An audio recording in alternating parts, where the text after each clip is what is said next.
Oh shit, she's back. 2 in a row. 2 in 1 week. Hi everybody, my name's Robin O'Neill. This is me reading stuff. This is your average independent podcast coming straight at you from the shittiest part of Beverly Hills, California. I'm looking out on it now. It's a hazy day, and I can see the Hollywood sign, but just barely. This is the first day since these terrible fires that I've been able to see it. So that's a sign of improvement.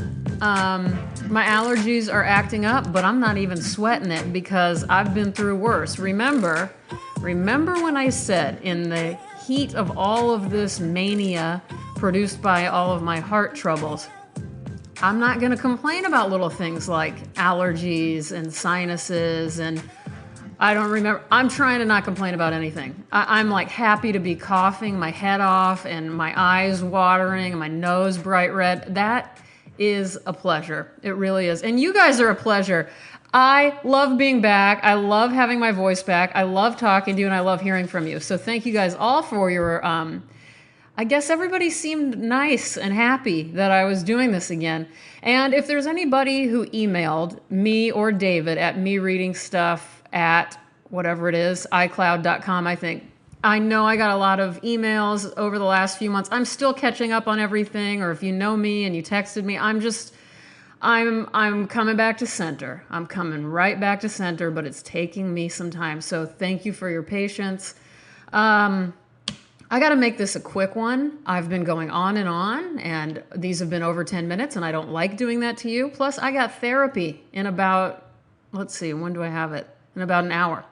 So, you know what I haven't done, though? Before we start reading my chosen poem of the day, I would like to ask you guys some questions. How does that sound? We haven't done that in a while. First of all, just how the hell are you? How's that? That's number one question. Next, as I was sitting here missing my neighbors have been gone for a long time. And not that I really ever see them, but I like hearing them and knowing they're around. And they are my favorite neighbor I've ever had, hands down. So shout out to David and Keith. Anyway, who was your favorite neighbor you've ever had in the history of your life, and what were they like? Tell me all about it. This could be like a childhood neighbor. This could be an adulthood neighbor. Whoever it is, let me know. Speaking of that, when was the last time you felt like a teenager?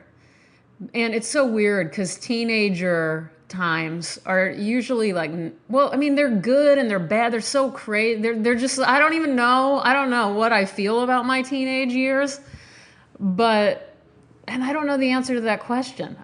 For me, but when was the last time you felt like a teenager? I guess I was just thinking about it because so many songs are about, ooh, you made me feel like a teenager, girl.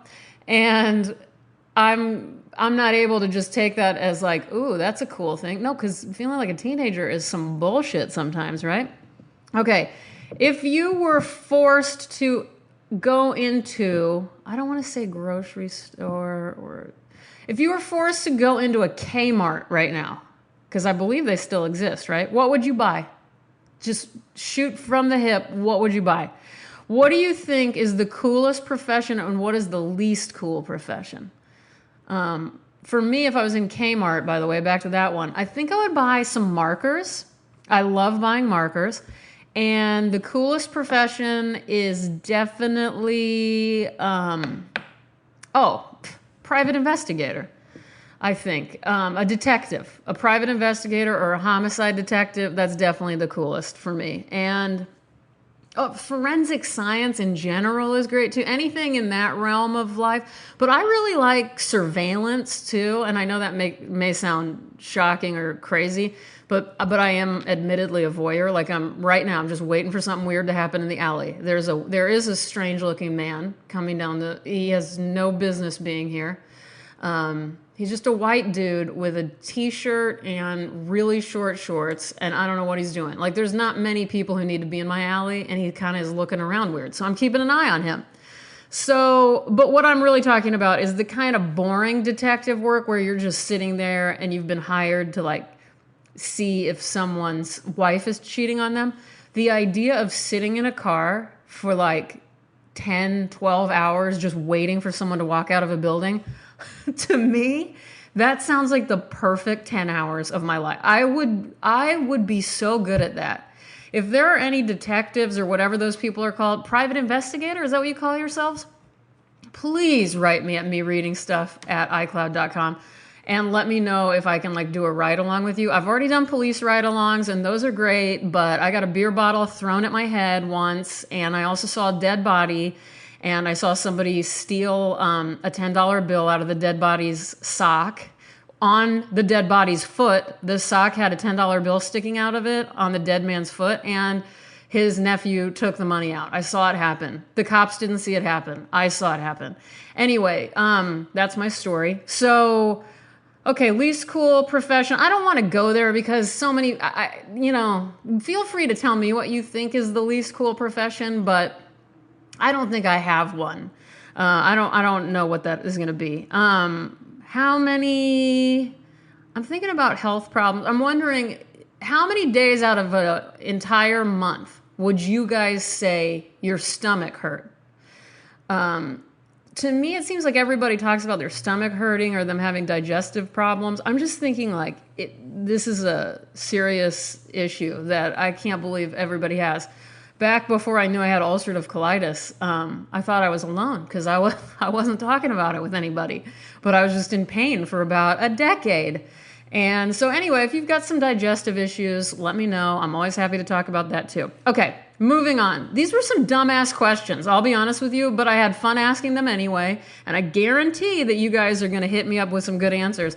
As always, hit me up on, what are they called? Instagram and Twitter, ROBYN_ONEIL. Okay. Hey guys, have you ever heard of Jessie Redmon Fauset? It's Fauset. So I've been looking into how to pronounce it, but I've never gotten to talk to anybody who has pronounced her name, and I couldn't find it online. And so I'm sorry, but I'm going to go with Fauset. She was born in 1882 in New Jersey, and she died on my birthday, April 30th, 1961 in Philadelphia. I remember how I learned about her, and I should have known about her before, but sometime last year, I think the New Yorker had a kind of profile on her, kind of citing her as one of the forgotten members of the Harlem Renaissance, and she was really instrumental in creating the careers of so many people because she was the editor of The Crisis. And she was an editor, poet, writer, essayist, and then she also was a teacher for the majority of her life. Oh my God, she even published Langston Hughes's first poem, like the first thing he ever published. So, I mean, she was a necessary human being. Oh my God, it's already been 8 minutes. That's okay. We can do this. Anyway, I got really into everything I could read about her. Her novel I have not read, but it's on the agenda. There is Confusion. She was also called maybe I'm making this up, but I think I read they called her the Black, what's her name? Oh my God, Jane Austen. Thank you. I think somebody called her, I think a lot of people called her that. Anyway, but she also wrote some poems, and they're all in the public domain now. So this one I couldn't find even printed in a book. I really dug deep, but I did find it on the internet. And I love it. And it is not a bright, happy piece here, so just brace yourselves. But with all of the devastation going on in the world, I'm so living in this poem right now. This is called Oblivion by Jessie Redmon Fauset. I hope when I am dead that I shall lie in some deserted grave. I cannot tell you why, but I should like to sleep in some neglected spot, unknown to everyone, by everyone forgot. There lying I should taste with my dead breath the utter lack of life, the fullest sense of death, and I should never hear the note of jealousy or hate, the tribute paid by passerby to tombs of state. To me would never penetrate the prayers and tears that futilely bring torture to dead and dying ears.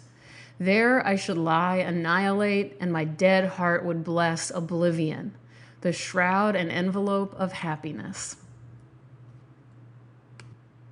I can't get over. There lying I should taste with my dead breath the utter lack of life, the fullest sense of death.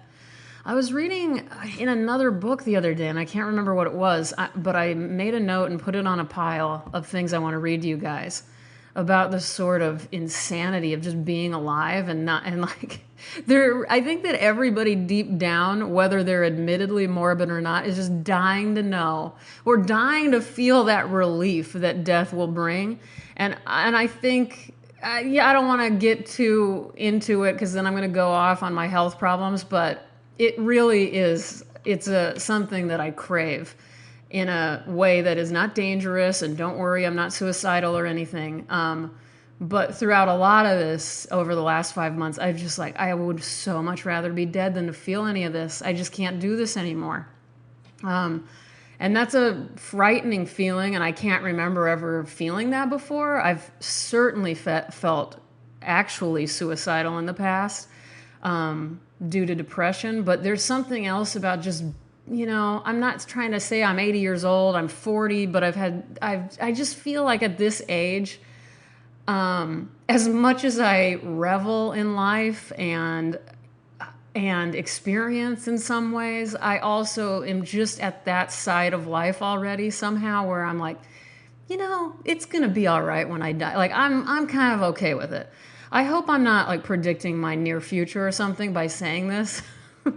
So please, universe, give me a little bit more time here. But anyway, and I don't even mean that in a negative way. I hope that is clear, that it really isn't negative. It's more just acceptance, and it's just reality. And I haven't been there before. I was always holding on real tight to my life and anything that felt good. And now I'm a little more, you know what? I feel a little more normal somehow. I don't feel as extreme and as impassioned all the time. And that feels good. I need to be here. This is a much healthier spot for me. Anyway, I'm going to link you to, I'm going to find that New Yorker piece on Jessie Redmon Fauset. Look into her. She was beautiful and very important. And I was reading some of her correspondence with, W.E.B. Du Bois. And she, he basically had her running the show on the Crisis. So, Crisis. And by the way, I hope I've always heard Du Bois, but if it's Du Bois, I mean, I know officially it's Du Bois, but I think we Americans always said Du Bois, right? I don't know. Let me know. These are things, I am a solo reader. I don't go to book clubs. I don't hang out in literary circles. So just help me out. And also, I apologize if I'm fucking all of this up. Okay. Also, just a reminder. Hell yes. I'm headed to Texas next week. I am forced to take my doctor's card with me and have it taped onto my cell phone. But other than that, I'm doing awesome, and I'm going, and I will be there starting on Thursday the 14th at University of North Texas. And then if you're in Dallas, I have a book party and book signing at Tally Dunn Gallery on that Saturday, whatever day that is.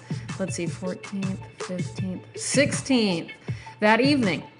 Just check out my website, which is about to be updated this weekend for more details, and also visit my publisher's website for all of the details. They are Archon Projects, and it's archonprojects.com. I'll put a link to that in the description of this podcast. You guys, sorry I went over 10 minutes. See, I've had a lot of backup information. I'm really excited to talk to you all. I apologize, and things will get back to normal soon. I love you. Have a good weekend. I'll see you soon, Texas. Goodbye.